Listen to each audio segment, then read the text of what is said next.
तोर बिना कोनो नहीं है मोर, अर्जी सुन ले दाई मोर, का कहाँ कर लाई तह गोदी में खिला ले दाई, मूल बेटा कह के बुला ले वो महामाई, तोर गोदी माँ खिला ले वो मोरे दाई। नमस्कार, मैं दिनेश साहू और इस समय हमारे बीच पंडित विवेक शर्मा जी हैं। एक छत्तीसगढ़ में एक कला जगत को लेकर एक काफ़ी विख्यात शख्स है और हम उनसे ही बात करते हैं कि ये कला जगत को कैसे अपने जीवन में आत्मसात किया है, कला जगत को ये अपने जीवन का था क्यों माना है। शर्मा जी, सबसे पहले तो आपको DN न्यूज़ के माध्यम से नमस्कार। नमस्कार, जय जोहार, जय छत्तीसगढ़। हमारे दर्शक को आप ये बताइए कि आपने कला संगीत को अपने जीवन में कैसे चुना। जी, सबसे पहले तो मैं ये बताना चाहूँगा कि हमारे पूरे घर पे पूरे बुज़ुर्गों से हमको संगीत मिला हुआ है। हमारे दादाजी बहुत अच्छे भजन गायक थे और मुझे पापा जी से ही शुरू में भजन रामायण में पापा जी जाते थे, तो पापा जी के साथ जाना आना चालू हुआ, तो वहीं से एक शुरुआत हुआ, तो वहीं से ही शुरुआत हुई है हमारी। यानी इसको विरासत के रूप में भी कही जा सकती है। बिल्कुल बिल्कुल, हाँ, दादाजी से।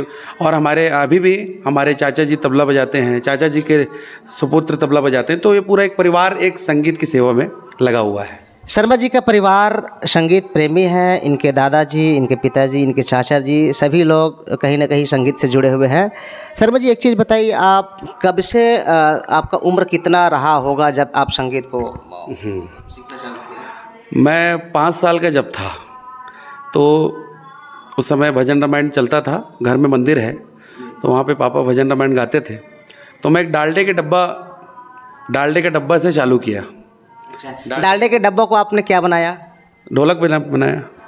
हाँ, डालडे के डब्बा को ढोलक बनाया।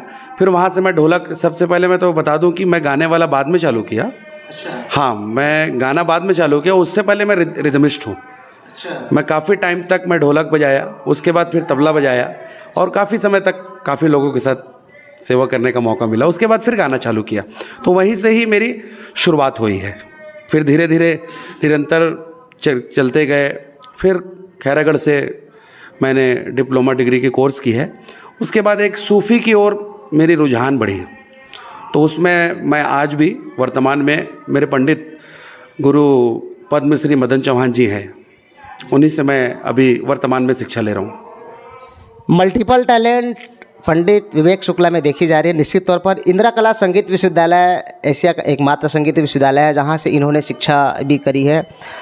शर्मा जी, मूलतः आपका टाइटल सॉन्ग क्या है? अधिकतर मोला बेटा कही के बुलाए वाला जो गीत है वो चौक चौराहे पे या फिर मोबाइल के रिंगटोन में देखने या सुनने को मिलता है।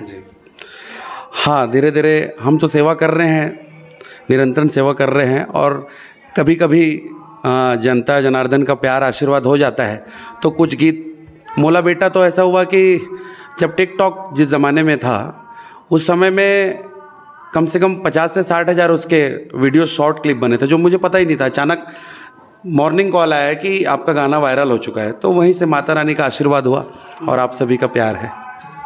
कैसे आप उस गीत को, मतलब आपके दिमाग में कैसा विचार आया कि आपने उस गीत को गाया, उस गीत को बनाया? जी, एक शीतला मैया करके मूवी आने वाला था छत्तीसगढ़ी में, तो वो गाना हमने मूवी के लिए बनाया था।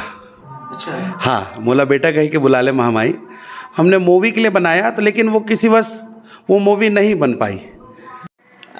शर्मा जी, ये बताएंगे कि कला तो आपका दिखता है, आपका गेटअप भी बड़ा अच्छा लगता है, दाढ़ी रखने का क्या रीज़न है?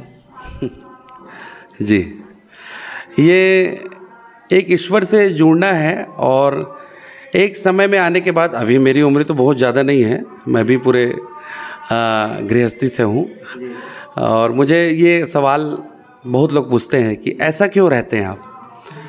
तो उसमें कारण यही है कि मुझे बहुत सेविंग करके कहीं रहूं, मतलब टी शर्ट पहनो, जीन्स पहनो, ऐसा वो वाला जो एक क्या बोलना चाहिए, वो इच्छा ख़त्म हो चुकी है जी। बस। वो इच्छा ख़त्म हो गई है तो ऐसा हो गया। ऐसा कोई मतलब विशेष इसका कारण नहीं है कि मैं बहुत अच्छा एक मतलब फैशन अपन नहीं मान सकते इसको, एक ईश्वर से जुड़ना है और अध्यात्म से मैं काफ़ी जुड़ा हुआ हूँ। अब तक आप कितने राज्यों में अपनी कला की प्रस्तुति दे चुके हैं? राजनांदगांव, दुर्ग, जितने भी महोत्सव, राज्य महोत्सव है और बहुत सारे महोत्सव में हम अपनी सेवा देते हैं जी। और अलग अलग और कोशिश करते हैं कि हम अपनी कंपोजिशन को गाएं, अपनी रचना को गाएं।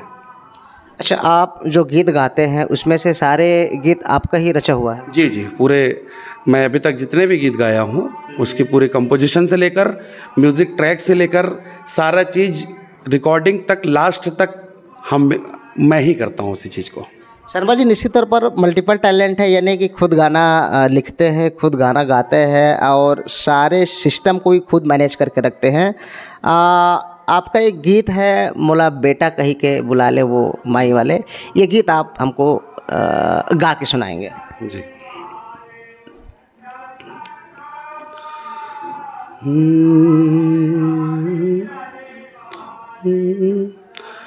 तोर बिना कोनो नहीं मोर, अर्जी सुन ले दाई मोर, का कहो कर लाई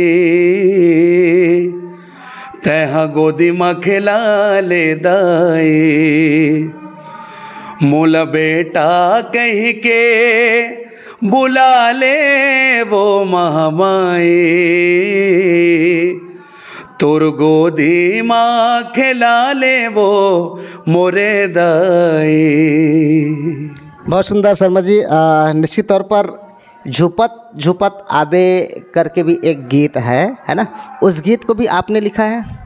झुपत झुपत आबे देखो दिलीप पटेल जी का लिखा हुआ है ये। अच्छा। दिलीप पटेल जी हमारे बहतरिया के हैं और लगभग रचना मैं उन्हीं के गाता हूँ। दिलीप पटेल जी का ये लिखा हुआ है गीत।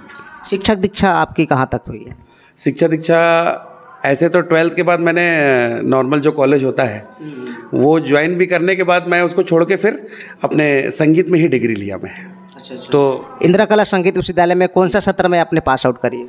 मैं लगभग 2017-18 में मैंने डिग्री वहाँ से कर लिया था। जी।